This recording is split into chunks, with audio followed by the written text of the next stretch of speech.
از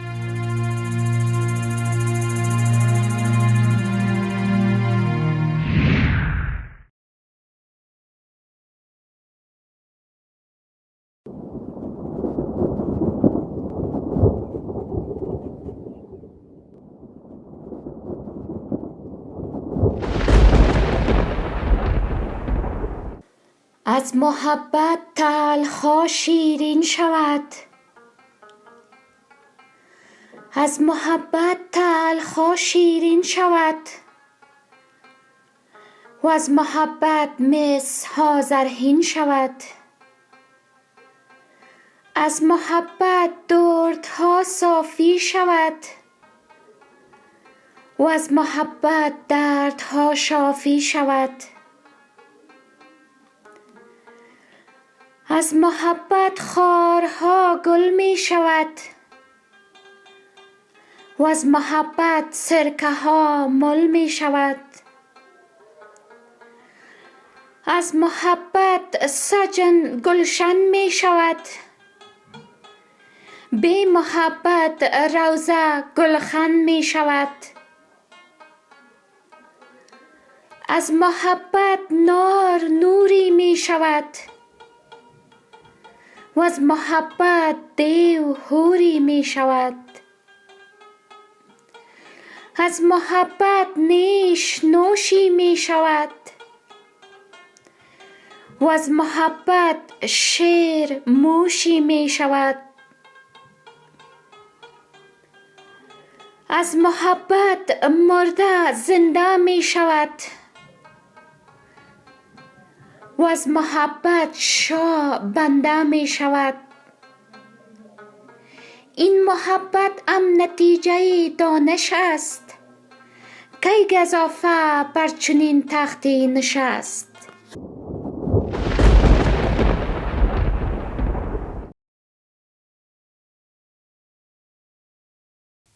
ناظرین آداب، عقل و عشق کے درمیان بیٹھی سبین واسطی آپ کو اپنے پروگرام میں خوش آمدید کہتی ہے۔ ہمارے اس پروگرام کو کیمرے کی آنکھ میں محفوظ کرنے کے لیے ہمارے ڈائریکٹر سہیل کاشف صاحب موجود ہیں۔ میری دائیں جانب عقل و متانت سے بھرپور ٹی وی پہ کام کا وسیع تجربہ لیے جن کا تخیل اس پروگرام کی بنیاد بنا، سینئر آرٹسٹ محمد یاسین۔ میری دائیں جانب ہمارے پروگرام کے رائٹر عشق ہی عشق اقتدار روان مسکرا رہے ہیں۔ ناظرین، میں آپ لوگوں کو ان کے مسکرانے کی ایک وجہ بتاتی چلوں کہ ہمارے آج کے اس پروگرام کا موضوع عاشقوں کے مرشد مولانا رومی پر ہے۔ سبین، میرے مسکرانے کی دوسری وجہ ہمیں دنیا بھر سے ملنے والی اپنے ناظرین کی محبت ہے۔ انتہائی خوشگوار حیرت کا سامنا ہے کہ یہ پاکستان اور بھارت میں ہی نہیں بلکہ عقل و عشق دنیا بھر میں دیکھا جا رہا ہے۔ بہت سے ممالک ایسے ہیں جہاں یورپ میں بھی یہ پروگرام دیکھا جا رہا ہے، ساؤتھ امریکہ، میکسیکو میں بھی کوئی اردو کے چاہنے والے موجود ہیں، جان کر بہت حیرت ہوئی۔ روس اور چین میں بھی یہ پروگرام دیکھا گیا، ڈیڑھ سیر خون بڑھ جاتا ہے۔ ہمارے ناظرین کی تعریف اور تنقید بھی ہمارے لیے اثاثہ ہے، آپ کی محبتوں کے مکروز ہیں۔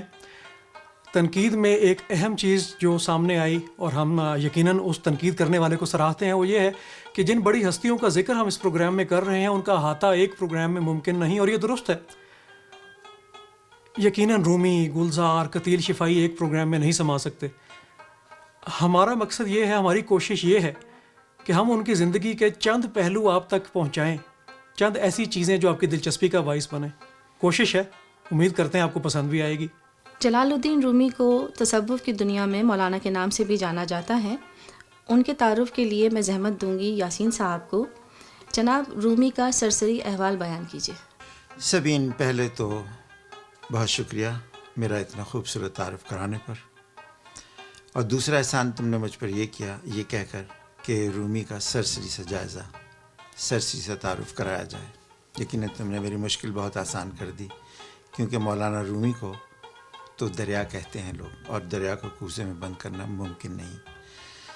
چلیے چلتے ہیں رومی کی جانب۔ مولانا رومی 30 ستمبر 1207 خراساں کے ایک صوبے بلخ میں پیدا ہوئے، اور جو کہ اب افغانستان کا حصہ بھی ہے، اور اس وقت وہ یہ علاقہ پرشین امپائر کا مشرقی کنارہ تھا۔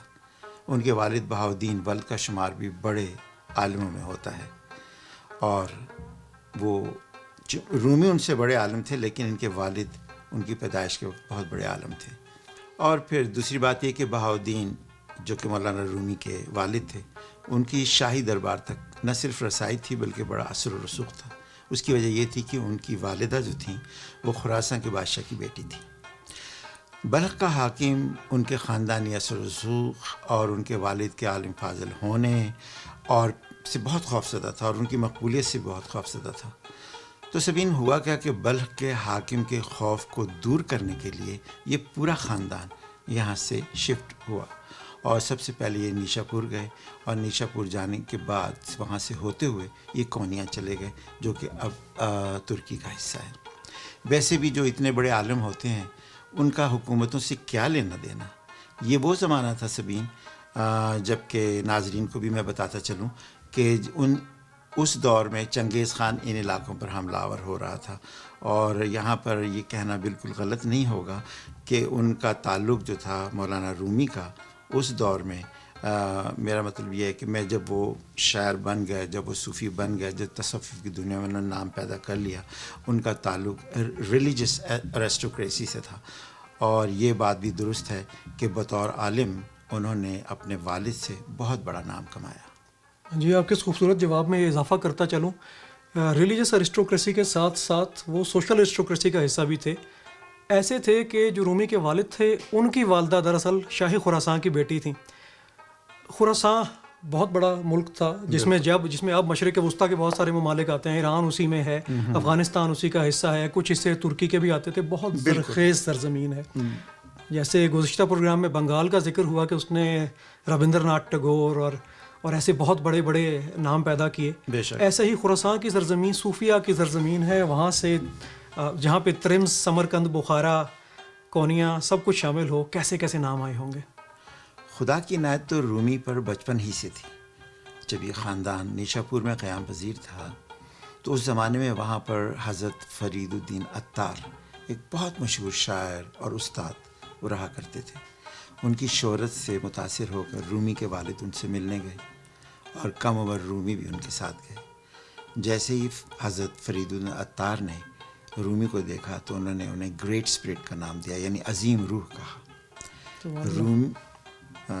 رومی کے والد بہاؤالدین جب چلتے ہوئے جا رہے تھے اور کم عمر رومی ان کے پیچھے پیچھے چل رہے تھے تو اس وقت جو حضرت فرید الدین عطار تھے انہوں نے کہا here comes A C followed by N ocean. اور پھر یہاں پر یہ کہنا ضروری ہے کہ حضرت فرید الدین عطار نے ننھے رومی کی بصارت کی عزت افزائی کی کے طور پر انہیں اپنی کتاب الہی نامہ بطور تحفہ پیش کی. یقیناً یہ بھی ایک عنایت تھی جو بہت بڑی عنایت تھی. یقیناً یہ خدا کی عنایت تھی جیسا میں نے پہلے آپ سے کہا.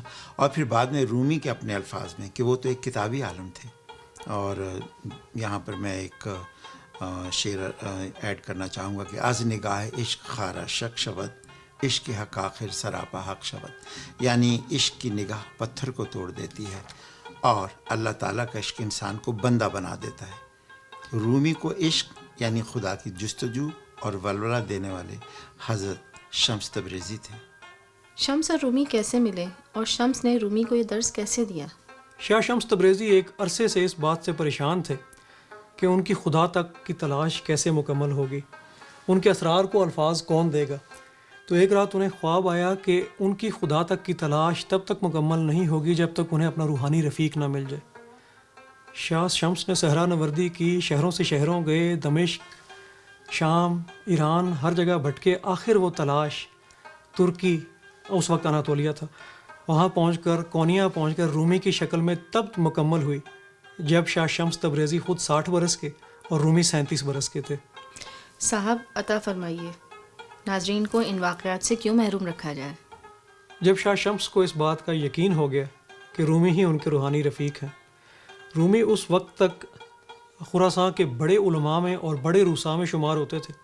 شاہ شمس ان کے گھر جا نکلے، دیکھا کہ رومی فوارے کے ساتھ بیٹھے کچھ پسندیدہ کتب پڑھ رہے ہیں. تو شاہ شمس نے جا کے پوچھا رومی سے کہ این چیز یہ کیا ہے؟ رومی نے عجیب سے انداز میں جواب دیا، یہ وہ ہے جسے تم نہیں جانتے. شاہ شمس نے جا کے کتب اٹھائیں اور اٹھا کے پانی میں پھینک دیں. رومی پریشان ہوئے، ان کے شاگرد شدید برہم ہوئے. جب وہ شاہ شمس کی طرف لپکے تو شاہ شمس اس فوارے کے پانی میں اترے وہ کتب اٹھائیں اور بجائے اس کے کہ اس میں سے پانی گرتا انہوں نے اس کو جھاڑا, ان میں سے دھول اٹھی اور وہ کتب اٹھا کے مولانا رومی کے حوالے کر دیں. رومی نے تب پوچھا این چیز تھا, جواب آیا یہ وہ ہے جس کا تمہیں معلوم نہیں. شمس نے اپنی کرامات ایسے دکھا دیں, پر رومی بھی تو اپنے علم میں بڑے کمال تھے. انہوں نے اپنے علم کا اظہار کیسے کیا؟ ان دونوں کی دوسری ملاقات تب ہوئی جب رومی جمعے کی نماز پڑھا کر باہر نکلے. وہ شاہ شمس باہر موجود تھے. انہوں نے رومی کے گھوڑے کی لگام پکڑ لی اور انہیں پوچھا کہ عالم وقت بتاؤ کہ کیا حضرت با یزید بستامی بڑے ہیں یا نبی محمد صلی اللہ علیہ وآلہ وسلم؟ یہ کیسا سوال ہے؟ یہ تو سبھی جانتے ہیں کہ نبی صلی اللہ علیہ وسلم بڑے ہیں. جی سبین, یقیناً مولانا رومی نے بھی یہی جواب دیا, یقیناً محمد صلی اللہ علیہ وسلم نبی ہیں, آخری نبی ہیں, سب سے بڑے ہیں. تو اس پر شاہ شمس نے ان کو الجھانے کے لیے ایک مشکل سوال کیا. انہوں نے کہا تو پھر یہ بتائیے کہ حضرت با یزید بستامی نے خود کو سلطان السلاطین, سبحانی معاذ مشانی, ایسے ایسے بڑے القابات دیے, جبکہ نبی محمد صلی اللہ علیہ وسلم تو فرماتے ہیں کہ یا اللہ میں نے تجھے بقدر معرفت تیرے ہونے کے حق کی نسبت سے نہیں پہچانا, ایسا کیوں؟ تو اس پر مولانا رومی نے انتہائی خوبصورت جواب دیا. انہوں نے فرمایا کہ حضرت با یزید بستامی کی پیاس کم تھی, ایک گھونٹ سے سیر ہو گئے. نبی محمد صلی اللہ علیہ وسلم کی محبت, خدا سے عشق, وہ ایسی پیاس تھی جو ایک سمندر بھی سیراب نہیں کر سکتا. سبحان اللہ, اللہ والوں کی ایک الگ ہی دنیا ہے. نمن پہ ہوتا گرتے اونچا بازار میں کرتا, نمن پہ ہوتا گرتے اونچا بازار میں کرتا, نمن پہ ہوتا گرتے اونچا بازار میں کرتا, نمن پہ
شمس اور رومی نے خدا کو کیسے تلاش کیا؟ سبین, جس واقعے کا ذکر ابھی اقتدار نے کیا, اس واقعے کے بعد شمس تبریزی بے ہوش ہو گئے, گر گئے تھے, اور پھر شمس تبریزی کو اٹھا کر مولانا رومی کے مدرسے لایا گیا اور اس لائبریری میں بیٹھ کر دونوں نے کئی مہینے فکر و مجاہدے میں گزارے اور محبت کے 40 اصول وضع کیے. خیر, یہ تو عشق حقیقی کے اصول ہیں. پہلے خود شناسی اور پھر اسی راستے سے خدا شناسی کا طریقہ بتاتے ہیں یہ جو انہوں نے اصول وضع کیے ہیں. تو کہتے ہیں کہ خود کو پہچان لو تو خدا کو پہچاننا آسان ہو جاتا ہے. بقول مولانا رومی, تمہاری اصل ہستی تو تمہاری سوچ ہے, باقی تو صرف ہڈیاں اور خالی گوشت ہے.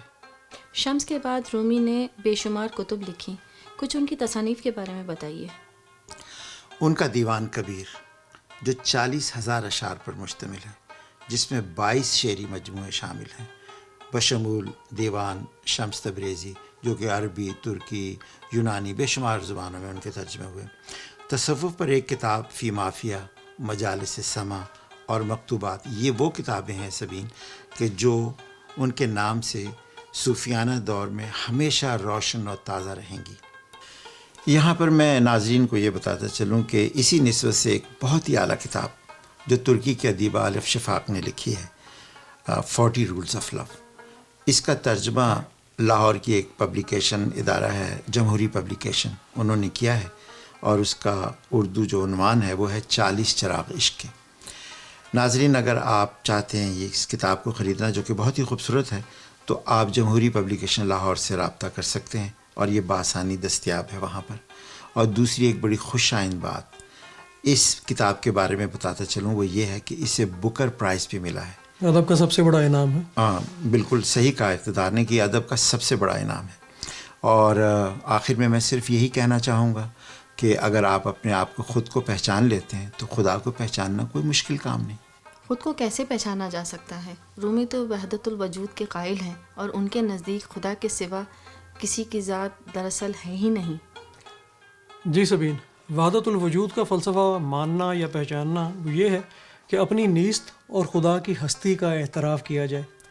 جب اس بات کو محمد بن منصور ابن حلاج نے جب پہچان لیا تو انا الحق کا نعرہ مستانہ لگا دیا.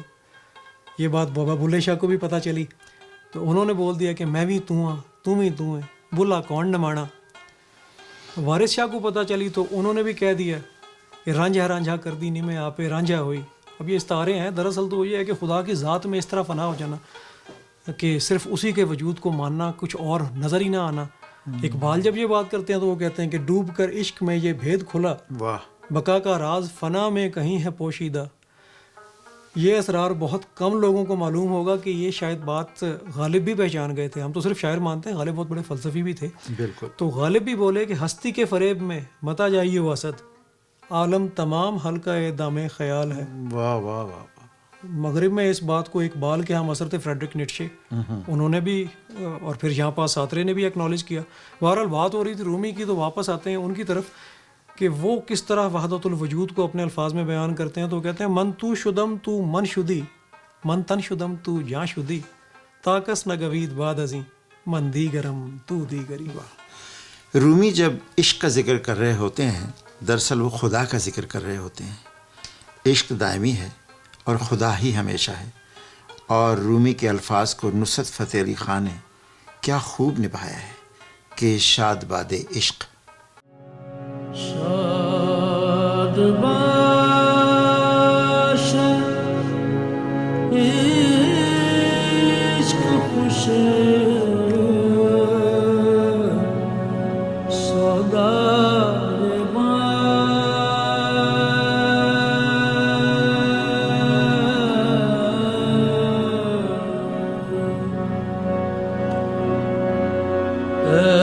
طبیب جملہ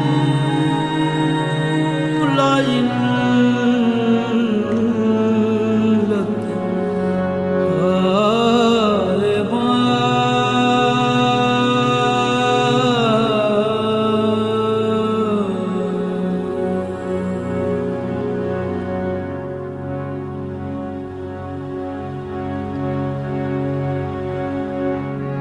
جسم خاک از عشق بر افلاک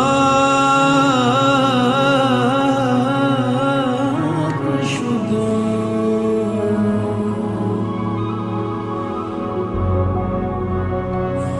کوه در رقص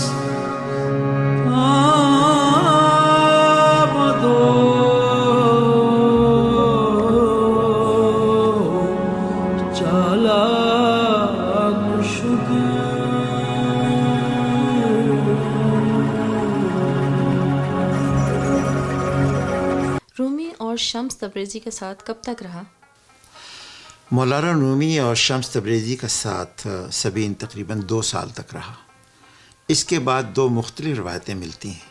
ایک تو یہ کہ رومی کے بیٹے علاء الدین محمد نے شمس تبریزی کو شہید کر دیا اور کنویں میں پھینک دیا. وجہ یہ بتائی جاتی ہے کہ شمس تبریزی کی وجہ سے خاندان کا معاشی اور معاشرتی نظام بہت متاثر ہو رہا تھا. اور دوسری روایت کچھ یوں ہے کہ شمس تبریزی نے جب یہ سوچا کہ رومی اکیلے ہی پرواز کے لیے تیار ہیں اور اس قابل ہو چکے ہیں کہ وہ اکیلے پرواز کر سکیں تو وہ خود جز اور کل کے درمیان سے ہٹ گئے اور کہیں دور چلے گئے. مولانا رومی کے لیے ایک پیغام چھوڑ گئے جاتے جاتے کہ جسے تم تلاش کر رہے ہو وہ تو تمہاری تلاش میں ہے. بہت خوب. اس نسبت سے شاہ شمسی کا ایک فکرہ ہے کہ 2 پرندوں کے 4 پر ہوتے ہیں لیکن 4 پروں سے اڑا نہیں جا سکتا. بالکل. تو وحدانیت کا کانسیپٹ جز اور کل کے ملاپ میں سے ڈویلٹی کا فیکٹر نفی کر دیا شاہ شمس نے خود اپنے آپ کو وہاں سے نکال کر. وہاں سے ہٹا کر. رومی کی شاعری میں گھر کو واپسی کی تڑپ نمایاں ہے. کیا ان کو اتنی محبت بلخ سے تھی یا کونیا سے؟ سبین، رومی کے مطابق ہم سب اسی ایک کلیت کا حصہ ہیں. ہم جز ہیں، خدا کل ہے. جسم جسے ہم کنسول کہتے ہیں، وہ قفس عنصری کہتے ہیں. ہمارا جو اصل ہے دراصل وہ روح ہی ہے. ہم جب یہ بولتے ہیں کہ یہ ہاتھ میرا ہے، ویسے ہی جیسے یہ کپڑے میرے ہیں، تو میں کون ہے؟ میں تو کچھ اور ہے. میں وہ جز ہے جو اس کلیت کا حصہ ہے. روح ہماری اپنی تکمیل کے مراحل میں ہے، کانسٹنٹ اسٹیٹ آف ایولیوشن میں ہے. جب اس فریگمنٹ، اس روح کا وہ ایولیوشن کا پروسیس مکمل ہو جائے گا تو تب وہ اپنے گھر، اپنے کل کو واپس لوٹ جائے گی. اس نسبت سے اقبال کا بہت خوبصورت شعر ہے کہ یہ کائنات ابھی ناتمام ہے شاید، کہ آ رہی ہے دمادم صدائے کن فیکون. اچھا، تو اس لیے صوفیہ اور اللہ والوں کی وفات کو وصال کہا جاتا ہے. جی، یہ بڑی اچھی بات تم نے بتائی. ویسے واقعی میرے علم میں نہیں تھی یہ بات. اور پھر کہا جاتا ہے کہ ان کے جانے پر رویا نہیں جاتا بلکہ عرس منایا جاتا ہے. اور میں تمہیں یہ مطلب یقیناً تمہارے بھی علم میں ہوگی یہ بات، سبین تمہارے بھی علم میں ہوگی کہ ہر سال 7 دسمبر کو رومی کا عرس جھوم جھوم کر منایا جاتا ہے. عاشقوں کا ملنا سیلیبریٹ کیا جاتا ہے، اس پہ ماتم نہیں ہوتا، تو اسی لیے ان کا عرس منایا جاتا ہے. بالکل صحیح کہہ رہے ہو، بالکل صحیح. کہتے ہیں اقبال رومی کے فلسفہ عشق سے بہت متاثر ہیں اور اسے بر صغیر میں متعارف کرانے والے بھی وہی ہیں. ان کی اس عقیدت پر روشنی ڈالیے. بالکل صحیح. اقبال رومی کو پیر رومی اور خود کو مرید ہندی کہتے ہیں. اقبال کا تصور عشق بلکہ فلسفہ خودی بھی وہ کہتے ہیں کہ مرشد رومی کا ہے. اور جیسے کہ اقبال نے بھی کئی دفعہ کہا کہ عشق حضوری ہے، اور عشق جو ہے وہ مکمل کرتا ہے، عشق مکمل جوابات دیتا ہے، اور عشق ہی ہے، اور عشق ہی وہ طاقت ہے کہ جو بندے کو مومن بناتی ہے. اور دوسری بات میں یہ کہوں یہاں پر، ذہن نصیب، عقل نے عشق کو تسلیم تو کیا آج. میں تو پہلے دن سے تسلیم کر رہا ہوں. اور یہاں پر آپ اس بات سے اندازہ لگا سکتے ہیں کہ اقبال رومی کے فلسفہ عشق کے کتنے بڑی داعی ہیں یا کتنے متاثر ہیں وہ ان سے. اور پھر اقبال بطور شاعر بھی رومی سے بہت متاثر ہیں، اور روحانیت میں تو برملا وہ انہیں اپنا مرشد مانتے ہیں. اور علامہ اقبال خود کہتے ہیں کہ ہم خوگرے محسوس ہیں ساحل کے خریدار، ایک بحر پرآشوب و پرسرار ہے رومی. سبحان اللہ. تو بھی اس قافلہ شوق میں اقبال، جس قافلہ شوق کا سالار ہے رومی.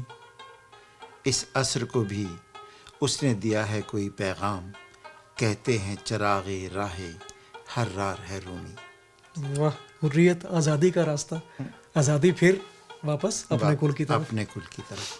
اور ایک بات اور میں ناظرین کی کی توجہ کے لیے، ناظرین کی نالج کے لیے بتانا چاہ رہا ہوں کہ ماضی قریب کی بات ہے کہ جب رومی کی 800ویں سالگرہ پر یونیسکو نے 207 یعنی 2007 کا سال ہے، اسے رومی کا نام دیا، یعنی 2007 کو رومی کا سال کہا. اور اس کے بعد رومی کی تصانیف کا ترجمہ انگریزی اور بہت ساری زبانوں میں ہوا، اور اب رومی کا فلسفہ عشق ساری دنیا میں پہچانا جاتا ہے. رومی کا نام آتے ہی ان کے گھومتے درویشوں کا خیال آتا ہے. کیا تصوف کی دنیا میں رقص صرف رومی نے کیا؟